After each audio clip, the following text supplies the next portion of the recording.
This is what baffles me by those who are opposed to Black economic empowerment. I say, what do you want to see happening?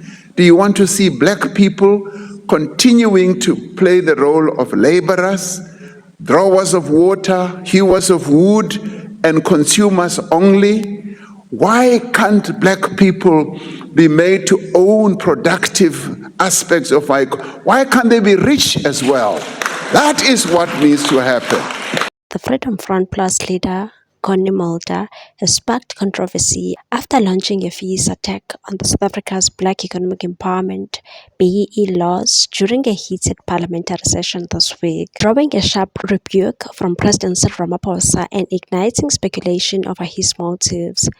Mulder's remarks, which included a call to scrap BEE employment equity, affirmative action, and the Expropriation Act, have been described as inflammatory and regressive by critics. President Ramaphosa, visibly angry, defended the policies as essential tools to correct the injustices of apartheid and to promote inclusive growth. Ramaphosa said, "Why can't Black people be made to own the productive aspects of work? Why can't they be rich as well?"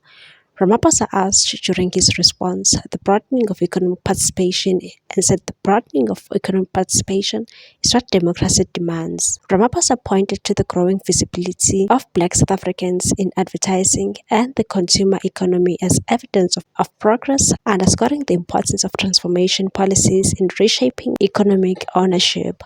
Mulder, however, remains unmoved. A long-time critic of BEE and the FFPlus veteran insists the policies are discriminatory and economically stifling, but some political insiders suggest his renewed criticism may have deeper, more personal roots. Rumors are swelling that Mulder's public outburst may stem from resentment over being excluded from President Ramaphosa's recent meeting with the US President Donald Trump in Washington.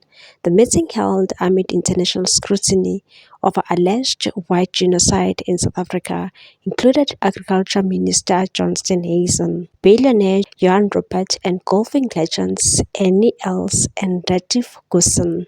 Figures seen by many as representatives of the white Afrikaner community. Mulder, notably absent, has since denounced the meeting as a catastrophe, claiming the South African delegation was ill-prepared and failed to address what he calls the real issues. He said that the international narrative now is that the president was ambushed. You cannot be ambushed if you have the facts on your side. Had I been there, I would have said the opposite of what the delegation presented to Trump. Despite asserting he would have declined the invitation had it been extended, Mulder's repeated references to the snub have raised eyebrows. Adding to the fire, Mulder took a swipe at Democratic Alliance leader John Steenhuisen, who participated in the Washington meeting, accusing Steenhuisen of towing Ramaphosa's line. Mulder said, "If you are really representing white Afrikaners, you must stand for the truth. You can't just go along and be used to promote the narrative that everything is fine." The DA has pushed back, defending Steenhuisen's presence in the delegation and dismissing the white genocide narrative as unfounded. Party spokesperson said Steenhuisen used the opportunity to advocate for stability and growth in South Africa rather than fuel divisive rhetoric. Mulder's comments land at a sensitive moment for South Africa's coalition government as one of the 10 parties in the recently formed multi-party executive. FFPlus holds influence, but also bears the burden of navigating coalition politics with care. His hardline stance on economic redress threatens to deepen ideological fissures within the alliance. While Mulder framed his opposition to BEE as a principled defense of equality, critics argue that dismantling transformation policies would entrench the very inequalities South Africa's democracy seeks to undo. As Parliament debates the future of these economic tools, one thing is clear: the question of who gets to shape South Africa's narrative at home and abroad remains as contested as ever. Because it is when they get to that level, Dr. Mulder, you look at the Afrikaners, the history of your people. If you look at the history of your people, they were held back by the English. And with later days, they were enabled. They became more and more economically empowered.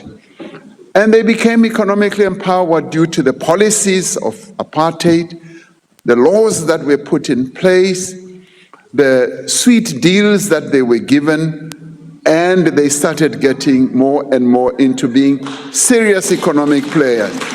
Why can't the same be done for black people? What's your take on this one, people? Thanks for watching. Please subscribe for more news.